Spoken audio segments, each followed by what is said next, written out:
नमस्कार.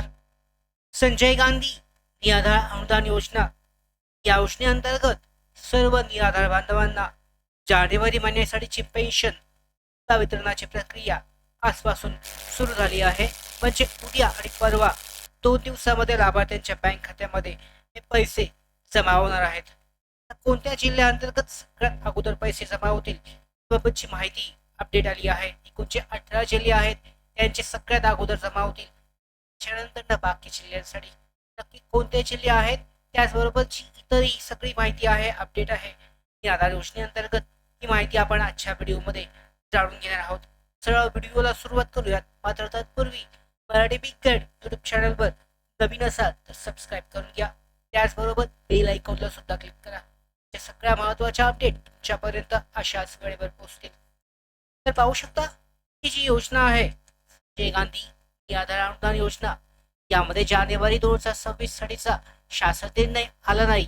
मात्र वितरणाची प्रक्रिया ही पोर्टलवरून सुरू करण्यात आली आहे. तर शासनाने 16 जानेवारी 2026 रोजी विशेष सहाय्य विभागाकडून एक महत्त्वाचा शासन निर्णय जारी केला होता. तो संजय गांधी निराधार योजना, श्रावणबाळ योजना, तात्काळ योजना, दिव्यांग योजना आणि विधवा महिला योजनांसाठी सर्व निराधार योजनेच्या लाभार्थ्यांसाठी होता.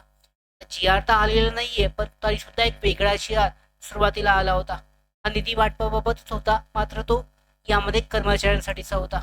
त्यामुळे पाहू शकता जानेवारी महिन्यासाठीचा हप्ता हा 30 जानेवारी 2026 पर्यंत सर्व पात्र लाभार्थ्यांच्या खात्यामध्ये 100% जमा होणार आहे. तर हे समजून घेणं महत्वाचं आहे, कारण बहुतांश लाभार्थी हे चिंतित होते की जानेवारी संपत आला त्यांचा हप्ता मिळत नाहीये. पण जी आर आलेलं नाहीये. जी आर आलेलं असं सांगितलं जात आहे, पण जी आर आलेलं नाहीये. मात्र नोटिफिकेशन परिपत्रक पोर्टलवर जारी झालंय. तर यामध्ये पाहू शकता निधी वितरणाची ही प्रक्रिया ही सुरू करण्यात आली आहे. जिल्हा निहाय सरकार थेट लाभार्थ्यांच्या बँक खात्यामध्ये पैसे पाठवत नाही. निधी भरून टप्प्याटप्प्याने वाटला जातो. ज्यामुळे पाहू शकता काही लाभार्थ्यांना अगोदर पैसे येतात, काही लाभार्थ्यांना आता सुरू सुद्धा झाले असतील, काही लाभार्थ्यांना उशिरा मिळतात. तर ही प्रक्रिया कशी असते? विभागीय आयुक्तांकडे ती जातो आणि शासन निर्णयानुसार पहिला टप्पा असतो. त्याच्यानंतर जिल्हाधिकारी स्तरावर वाटप होतं. जिल्ह्यातील लाभार्थ्यांची संख्या आणि गरज पाहून निधी जो आहे हा पुढे पाठवला जातो. त्याच्यानंतर तालुका स्तरावर व्हेरिफिकेशन केलं जातं. तालुक्याला निधी मिळाल्यावर लाभार्थ्यांची यादी तपासली जाते. ही सर्व माहिती शोध केल्यानंतर व्हेरिफिकेशन झाल्यानंतर लाभार्थ्यांच्या बँक खात्यामध्ये पैसे जमा होतात. उदाहरणार्थ पाहू शकता जिथे यादी आधी क्लिअर होते तिथे पैसे आधी येतात. जे सगळ्यांचे मागे पुढे होतात. म्हणजे आज जर काहींचे जमा झाले, काहींचे उद्या जमा होऊ शकतात. याचं कारण म्हणजे जिथे यादी क्लिअर होते तिथे पैसे आधी येतात. म्हणून शेजाऱ्याला आले आणि तुम्हाला नाही, म्हणजे तुमचं नाव कापलं असं होत नाहीये. 2 ते 3 दिवसामध्ये तुमचे सुद्धा पैसे जमा होऊ शकतात. ही प्रक्रिया म्हणूनच सर्वांना एकाच दिवशी पैसे जे आहे जमा होत नाहीयेत. लाभ घेण्यासाठी पात्र कोण आहेत सगळ्यालाच माहिती आहे. निराधार योजनेअंतर्गत श्रावणबाळ योजना आहे, वृद्धापकाळ योजना आहे, दिव्यांग बांधव योजना, विधवा महिला योजना, अशा सगळ्या योजनांच्या लाभार्थ्यांना एकत्रित पैसे जे आहे 1500 आणि दिव्यांग बांधवांसाठीचे जे 2500 आहे हे जमा होतात. या योजनेपैकी कोणताही लाभार्थी असाल तरी घाबरू नका, पैसे येणार आहेत. फक्त काही थोडासा अजून जास्त वेळ कदाचित लागू शकतो.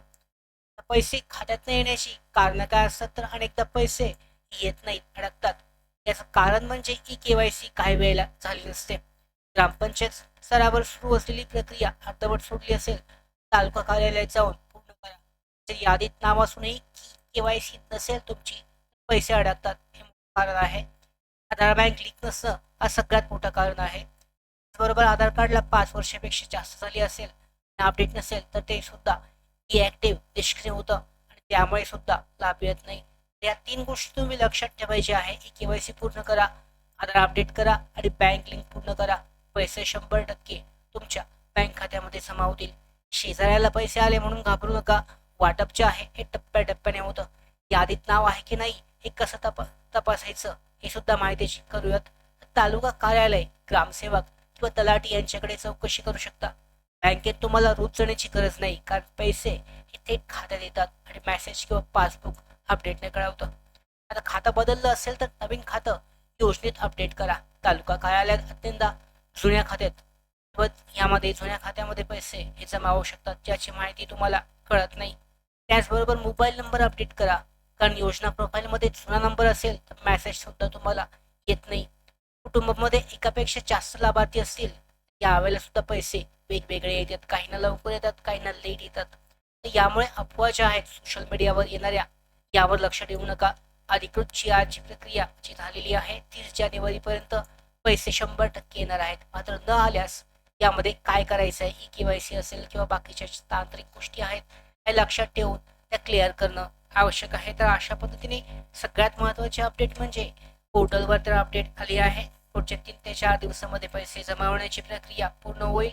1 तारखेपर्यंत जवळजवळ सगळ्या लाभार्थ्यांना जेवढे निराधार बांधव आहेत त्यांच्या सगळ्यांच्या बँक खात्यावर पैसे जमा होतील.